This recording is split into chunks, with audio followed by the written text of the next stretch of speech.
अब 2026 में बहुत कुछ इस बात पर डिपेंड करेगा कि फंडामेंटल्स कैसे चलते हैं, हमारी कंपनियां कैसा नतीजा लेकर आती हैं, किस तरह से इकोनॉमिक ग्रोथ यहाँ पर दिखाई देती है। क्या सब कुछ उसी पे, चाहे वो एफआईआईज का पैसा हो, चाहे हमारी इंटरनल कंपनी डाले या रिटेल पार्टिसिपेशन भी जब आए, तो वो सब जब चीज़ें सब एक साथ सामने में आएंगी और सब कुछ अच्छा होता हुआ दिखेगा, तभी अब मार्केट एक वापस से बुल फेज में, जिस रफ्तार को हम देखना, सुनना या बात करना चाहते हैं, वहां पे पहुंचेगा।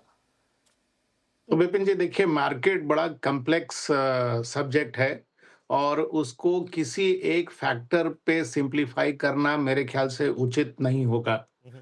अगर हम 2025 के कॉन्टेक्स्ट को देखें और 2026 के आउटलुक को देखें, तो मेरे ख्याल से हम लोगों को 5 सी फैक्टर्स हैं जो अपने सामने रखने चाहिए और उनको एनालाइज करके देखना चाहिए कि ये जो पांचों सी हैं, इनका 2025 में क्या हुआ और 2026 में क्या हो सकता है। पहला सी जो महत्वपूर्ण है, वो मेरे ख्याल से करेंसी है।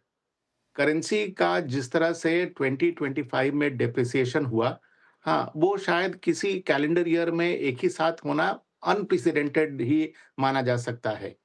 तो जिस तरह से करीब-करीब 6% का रुपये का डेप्रिसिएशन हुआ, इससे संबंधित बहुत सारी चीज़ें हैं। अगर आप 8 से 10% का अगर निफ्टी का रिटर्न लें और उसमें से 6% अगर आप करेंसी की डिप्रिसिएशन को निकाल दें, तो नेट रिटर्न तो उसके पास करीब 4% से लेके 6% तक का ही बच जाता है, 4% का ही रिटर्न बचता है। सो मेरे ख्याल से करेंसी एक इम्पोर्टेंट फैक्टर है जो कि बाजार के लिए महत्व रखता है। दूसरा फैक्टर मेरे ख्याल से मैं समझता हूँ कॉस्ट, जिसको कि सुनील भी रेफर कर रहे थे, और अगर हम उसको अगर इकोनॉमिक टर्म में समझें, तो इन्फ्लेशन कैसा था और कैसा रहेगा, इसका भी बहुत बड़ा इम्प्लीकेशन है, क्योंकि देखिए, इक्विटी के जो रिटर्न हमको मिलते हैं, it is a combination of the risk free rate of return plus the risk premium. अगर हमारी इन्फ्लेशन की दर धीरे-धीरे नीचे आएगी, तो नो डाउट हमारा जो risk free rate of return है, वो भी नीचे होता चला जाएगा। और सुनील जो समझाने की कोशिश कर रहे थे कि अगर इन्फ्लेशन की दर कम रहेगी, तो हमारा नॉमिनल जीडीपी कम होगा, ईपीएस की जो ग्रोथ होगी वो भी कम होगी। तो वो ज़माना चला गया जब हमको इंडेक्स से 17-18% की लॉन्ग टर्म रिटर्न मिलती थी। अब वो रिटर्न घट के करीब 12-13% तक आ जाए, तो भी बहुत बड़ी बात है। तो मेरे ख्याल से तो सेकंड सी जो बाज़ार के लिए महत्व रखता है, वो मेरे ख्याल से है कॉस्ट, यानी कि इन्फ्लेशन। थर्ड सी जो महत्वपूर्ण है बाज़ार के लिए, वो है कॉन्फिडेंस। किस तरह से डोमेस्टिक रिटेल का कॉन्फिडेंस बाज़ार पर बना रहेगा, वो एक बहुत बड़ा महत्वपूर्ण फैक्टर है बाज़ार के लेवल को और बाज़ार के डायरेक्शन को डिसाइड करने के लिए। अगर 2025 को देखें, तो मेरे ख्याल से रिटेल इन्वेस्टर का जो भी एसआईपी में पार्टिसिपेशन रहा हो या लमसम म्यूचुअल फंड में पार्टिसिपेशन रहा हो, उसके रिटर्न्स बहुत ज़्यादा इम्प्रेसिव नहीं रहे। इसके बावजूद एसआईपी की जो ट्रेंड है, वो कम नहीं हुई। ये ट्रेंड जो एसआईपी की है, वो अगर बरकरार रहेगी, तो वो इस बात पर निर्भर करेगी कि डोमेस्टिक रिटेल इन्वेस्टर का कॉन्फिडेंस बाज़ार पे कितना है। अगर वो कॉन्फिडेंस डगमगाता है, तो बाज़ार पर इसका असर पड़ सकता है। तो मेरे ख्याल से ये तीसरा सी है जो कि बाज़ार के लिए महत्वपूर्ण है। चौथा सी जो बाज़ार के लिए महत्वपूर्ण है, वो है कैपिटल रेज़िंग। लास्ट ईयर अगर एफआईआई की सेलिंग हेडलाइन रही है, तो डोमेस्टिक आईपीओ की जो बाज़ार रही, आईपीओ की बाज़ार, वो भी इतना ही हेडलाइन क्लेम की है, जितना कि एफआईआई की सेलिंग। और इस कैपिटल रेज़िंग में, जैसा कि हम अभी भी डिस्कस कर रहे हैं, प्रोमोटर्स की और जो उन्होंने इनिशियली कंपनीज़ को फाइनेंस किया था, जैसे कि वेंचर कैपिटल्स हुए, प्राइवेट इक्विटी फंड्स हुए, उनका बहुत बड़े मात्रा में एग्ज़िट हुआ।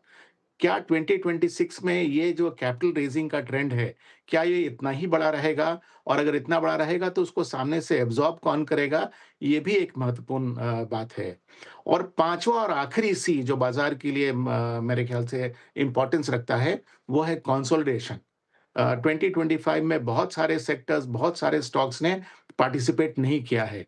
इस तरह का एक्सटेंडेड कंसोलिडेशन का पीरियड जो कि 12 से 15 महीना तक खिंच गया है, मेरे ख्याल से उसने एक अच्छा प्लेटफ़ॉर्म बना दिया है जहाँ पर इन्हेरेंट एक आप समझे तो एक टेंशन बिल्ड हो रहा है फॉर अ रैली। तो इस रैली को आग देने के लिए ऐसा क्या करने की ज़रूरत है कि ये कंसोलिडेशन का phase translates into a bullish phase.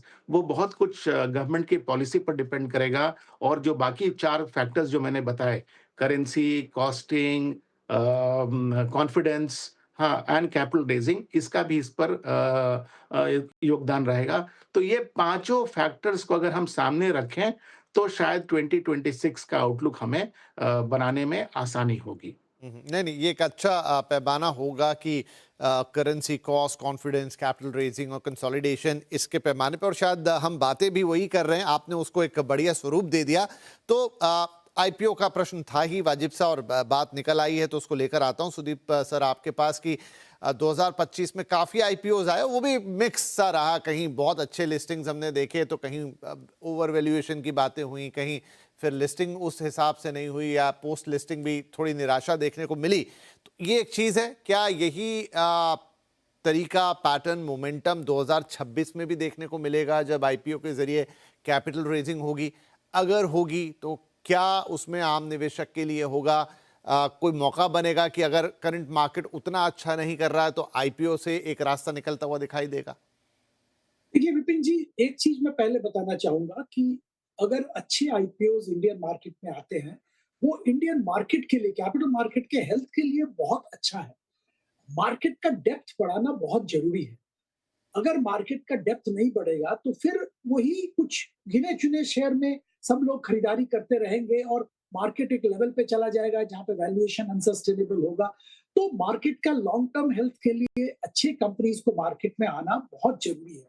आज मैं एग्ज़ाम्पल के तौर पे बता रहा हूँ, एक्सचेंज एक बहुत बड़ा एक्सचेंज लिस्टेड नहीं है, उसका लिस्टिंग का बात चल रहा है। और क्योंकि वो एक्सचेंज लिस्टेड नहीं है, शायद क्योंकि बोलना सही नहीं होगा, बाकी जो एक्सचेंज है, जो कंपीटिंग एक्सचेंज है, उनका वैल्यूएशन एक लेवल पे पहुंचा हुआ है, जो कि शायद अनसस्टेनेबल वैल्यूएशन या अनरियलिस्टिक वैल्यूएशन, इस पे डिबेट हो सकता है, पर वैल्यूएशन बहुत ऊपर गया हुआ है।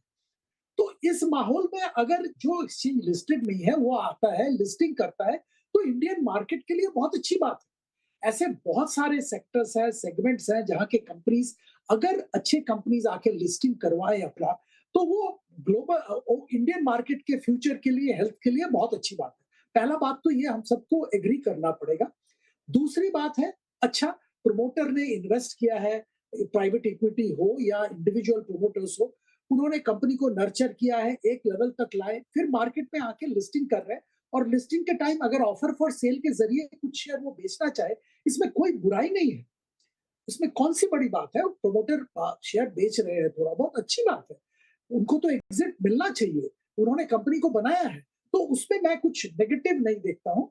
हाँ, ये बात सही है, वैल्यूएशन लिस्टिंग के टाइम जो वैल्यूएशन पे ऑफर आईपीओ आता है, वो वैल्यूएशन सही होना चाहिए, तभी रिटेल निवेशक को आने वाले दिनों में फ़ायदा होगा, जो सब्सक्राइब करेंगे उनको फ़ायदा होगा।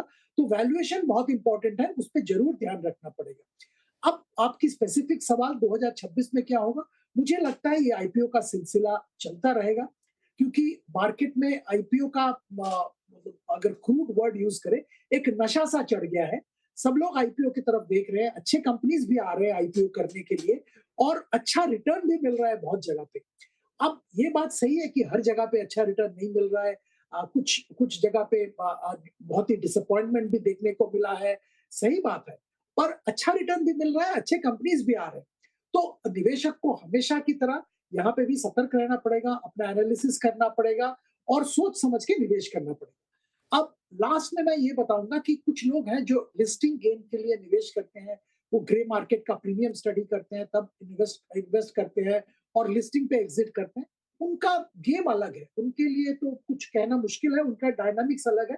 पर लंबी अवधि के लिए जो निवेश करना चाहते हैं, उनके लिए अच्छे कंपनीज़ अगर लिस्टिंग हो रहे हैं, सही दाम पे, तो अप्लाई करना चाहिए। अगर मिल गया तो बहुत अच्छी बात है, अगर नहीं भी मिला तो लिस्टिंग के बाद थोड़ा इंतज़ार करके काउंटर में वैल्यूएशन देख के खरीद सकते हैं लंबी अवधि के लिए। राइट, तो 2026 में भी आईपीओ का सिलसिला जारी रहेगा और जैसा सुदीप सर एक्सप्लेन कर रहे थे कि बहुत सारे हैं आईपीओ अलग अलग तरीके के, कहीं आपको लिस्टिंग गेन के लिए लोग देखते हैं तो कहीं एक लॉन्ग टर्म इन्वेस्टमेंट के पॉइंट ऑफ व्यू से देखते हैं।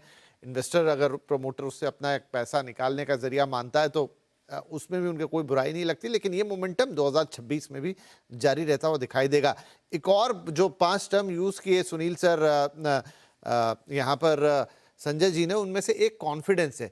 अब ये कॉन्फिडेंस बहुत ही ब्रॉड सी टर्म है, कैसे आएगी ये कॉन्फिडेंस? क्या अर्निंग्स अच्छे हो गए तो कॉन्फिडेंस बढ़ जाएगा? क्या हमारे जीडीपी नंबर सुधर गए तो कॉन्फिडेंस बढ़ जाएगा? क्या हमारा जो आरबीआई का ओवरऑल पॉलिसी स्ट्रक्चर है वो अकॉर्डिंग टू मार्केट आएगा तो कॉन्फिडेंस आएगा? कौन सी चीजों से वो कॉन्फिडेंस आता हुआ दिखाई देगा? देखिए, कॉन्फिडेंस पे मेरी थोड़ी अलग विचार है। मैं ये कॉन्फिडेंस जो आपने बताया ना, उन उन लोगों की कॉन्फिडेंस या उन चीज़ों की कॉन्फिडेंस मैटर नहीं करती है। मैटर करती है 2 कॉन्फिडेंस। कॉन्फिडेंस इम्पोर्टेंट है। एक है कंज्यूमर का कॉन्फिडेंस खर्चा करने के लिए, दूसरा है प्राइवेट प्रमोटर्स, मैन्युफैक्चरर्स का कॉन्फिडेंस निवेश करने के लिए। अगर ये 2 कॉन्फिडेंस आती है वापस, तो मार्केट आसमान छू सकती है, because they are the multiplier effect of the economy. अब बाकी सब सेकंड डेरिवेटिव कॉन्फिडेंस है। अल्टीमेटली कंज्यूमर्स अपने देश में खर्चा नहीं कर रहे थे। के शेप्ड रिकवरी आफ्टर कोविड की बात हो रही थी क्या? महंगी चीजें बिक रही थी, बड़े बड़े गाड़ियां, विलास, राइट, बट आमतौर पर अफोर्डेबल हाउसिंग नहीं बिक रहा था। सिमिलरली गाड़ी की बात करें, अब गाड़ी में क्या हो रहा था? एसयूवी 7 सीटर, उसके ऊपर अच्छी बिकवाली हो रही थी। Two wheelers, entry level cars में कुछ नहीं था। इसलिए जीएसटी कट एक एक रास्ता था कि बॉटम ऑफ द पिरामिड की कंजम्पशन को बढ़ाओ, बिकॉज नेगेटिव इन्फ्लेशन, ये लो इन्फ्लेशन की बात रूरल कॉन्फिडेंस को घटाती है।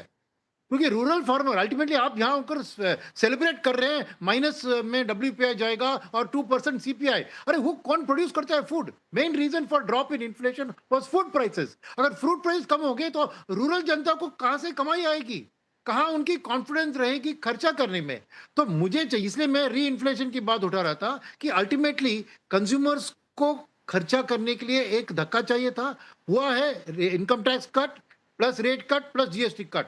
2026 में देखना है कि कंज्यूमर्स, अभी ऑटो में दिखा है सेल्स, मगर कंज्यूमर ड्यूरेबल्स में नहीं दिखा है। शायद समर में दिखेगा, रेफ्रिजरेटर, एयर कंडीशनर। शायद उसके बाद अफोर्डेबल हाउसिंग में मेरा मानना है कि सप्लाई की भी कमी थी, क्योंकि रियल एस्टेट डेवलपर्स ने उस सेगमेंट को इग्नोर किया। अब वो प्रोजेक्ट्स लॉन्च करेंगे, शायद अफोर्डेबल हाउसिंग को पिकअप होना है। तो वो कंज्यूमर की कॉन्फिडेंस इंपॉर्टेंट है। उसके पीछे आएगी कैपिटल मार्केट में जो अपना लिस्टेड कंपनीज है, उनको अपना कैपेसिटी एक्सपैंड करने के लिए एक 80% क्रॉस होगी कैपेसिटी यूटिलाइजेशन देश में कंजम्पशन के बढ़त के बाद, तब वो निवेश करेंगे। और उनके लिए भी क्या चाहिए? एक अच्छी इन्फ्लेशन। क्योंकि अगर वो 7% में बोरो कर रहे हैं प्लांट सेटअप करने के लिए और उनकी प्रोडक्ट प्राइस 2% पर एनम बढ़ रही है, तो किस हिसाब से वो नया कैपेक्स में निवेश करेंगे? तो बहुत प्राइवेट मैन्युफैक्चरिंग कंपनीज के owners, local promoters as well as consumers, इन दोनों की कॉन्फिडेंस वापस आनी चाहिए, तब बाकी सब चीजें ऑटोमेटिकली उनको कॉन्फिडेंस आ जाएगी। तो मेरा मानना है कि बॉटम लेवल, ग्राउंड लेवल पे कंज्यूमर प्लस कॉर्पोरेट, ये दोनों की कॉन्फिडेंस देश की, और ये कॉर्पोरेट्स की बात है कि इसीलिए वो प्रमोटर्स थोड़ी बहुत बेच रहे हैं अपने शेयर, क्योंकि उनको लगता है कि ये फ्यूचर में ये बिजनेस में उतना रिटर्न नहीं मिलेगा जिसके वो अपना पैसा लगाकर। क्विकली क्विकली सुनील सर, आप ही से इसका सप्लीमेंट्री सवाल कि कंज्यूमर निकले, खरीदे, खर्चा करे, सरकार ने अपनी तरफ से जीएसटी, इनकम टैक्स जो वो कर सकते थे वो कर दिया, पर कंज्यूमर से वो कॉन्फिडेंस, मतलब जो हमको परिवर्तित होते हुए दिखे, जो इंस्पायर करे हमारे उद्योगपतियों को कि अब वो उसकी पूर्ति के लिए कुछ करें, आगे जाके कैपेक्स करें, वो कब आएगा या कैसे आएगा? नहीं, वो ऑलरेडी शुरू हो चुका है। Okay. Through the GST cut में ऑटो की सेल्स आपने देखा रिकॉर्ड नंबर्स पे हुए। तो अब समर में आपको सेम जीएसटी कट का इंपैक्ट आपको तो 26 में दिखेगा। दिखेगा। और रियल एस्टेट का भी डेवलपर्स भी रियलाइज करेंगे कि long term leverage impact of reduced interest rates और सीमेंट, उसमें भी जीएसटी कट के कारण प्राइस की कम होना, तो अल्टीमेटली प्रोजेक्ट लॉन्च करेंगे तो 2026 में ये दिखेगा। उतना कॉन्फिडेंस मुझे है कि ये प्रोग्रेस शुरू हो गई। बजट में अगर और थोड़ा इनकम टैक्स और इसका रिलीफ देते हैं तो उसके साथ जरूर बढ़ेगा ये।